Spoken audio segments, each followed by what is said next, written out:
There are moments in music history when even the greatest artists begin to doubt their own creation. For John Lennon, that moment came in 1967, right in the middle of what many call the Beatles' most ambitious period. They were making Sgt. Pepper's Lonely Hearts Club Band, an album that would redefine rock music. But behind the scenes, John was struggling, not with fame, not with Yoko, not even with Paul, but with one of his own songs. A song that began as a dream, turned into a nightmare. A song that Lennon later described as an incredibly complicated thing. That song was Being for the Benefit of Mr. Kite. When Lennon first came across the idea, it seemed simple, even playful. He had bought an old 19th century circus poster in an antique shop in Kent. It advertised a surreal event, The Benefit of Mr. Kite, featuring Henry the Horse, the Hendersons, and a hogshead of real fire. John was fascinated by the bizarre language, the rhythm of the words, the imagery of a traveling circus. He decided to turn the poster's text directly into lyrics. "I just wrote it down, word for word," he later said. But what started as a light-hearted idea soon became an obsession.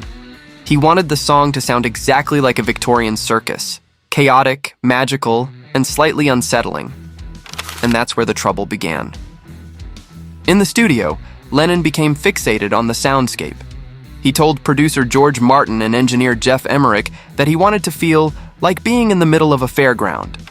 Not listening to one, but inside it. Martin and Emmerich, both used to Lennon's wild imagination, accepted the challenge. They began experimenting with tape loops, fairground organs, and harmoniums.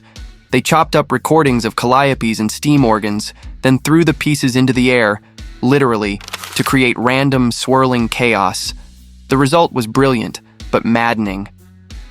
The process stretched for days. The more John heard it, the less he loved it. What had once felt fun now felt forced, a mechanical reconstruction of something that was meant to sound spontaneous. He complained to Martin, "It's an incredibly complicated thing, and I'm not sure it's worth it." Paul McCartney, ever the perfectionist, tried to help. He added a pounding bass line and suggested tempo changes to make the song more dynamic. He loved the visual storytelling, even though it was John's idea. But Lennon grew distant. He wasn't chasing musical structure. He was chasing a feeling he couldn't find. To him, Being for the Benefit of Mr. Kite started to sound less like art and more like engineering. He began to resent the hours of experimentation, the endless tape cutting, the circus sounds that no longer amused him. By the time it was nearly finished, he had emotionally checked out. In his later interviews, Lennon called it one of his least favorite Beatles songs. He said, "I was just going through the motions. It wasn't real. It was just a poster, and I made it sing." It's ironic, because to fans and critics, Mr. Kite is often praised as a masterpiece of psychedelic sound design. The layers, the organ swirls, the dreamlike atmosphere. It's pure 1967. But to John, it symbolized something else. The moment the Beatles started losing the human touch in their art. He once said the Sgt. Pepper era was both liberating and exhausting. Songs like Lucy in the Sky with Diamonds and A Day in the Life still felt alive to him, personal, emotional, meaningful, but Mr. Kite felt artificial, like he'd built a machine instead of written a song. That realization haunted him. George Martin remembered those sessions vividly. He said John seemed restless, pacing around the studio, constantly changing his mind about the sounds he wanted. Sometimes he'd demand the organ sound be more like a steam engine. Other times he wanted the smell of sawdust. It was brilliant, but impossible. Paul, George, and Ringo did their best to follow his vision, but even they could sense his frustration. The song that started with joy had become an artistic burden, a circus that had spun out of control. When it was finally done, John barely celebrated. He listened to the playback in silence and simply said, "Yeah, that'll do."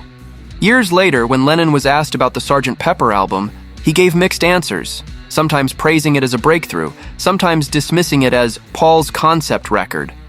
But when Being for the Benefit of Mr. Kite came up, he was blunt.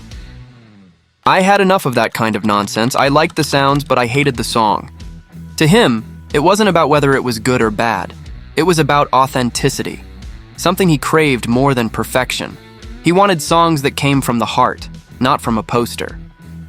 That's why his later solo work, songs like Mother, Working Class Hero, and God, sounded so stripped down, so raw, so painfully honest. They were a reaction against everything Mr. Kite represented: production without emotion, noise without soul.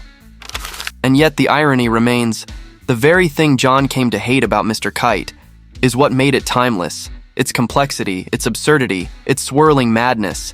It captures the peak of the Beatles' creative power. It shows what happens when genius pushes too far, when inspiration becomes obsession. John may have fallen out of love with it, but in the process, he taught the world something only he could: that even in the circus of fame, not every song needs to make sense. It just needs to make you feel.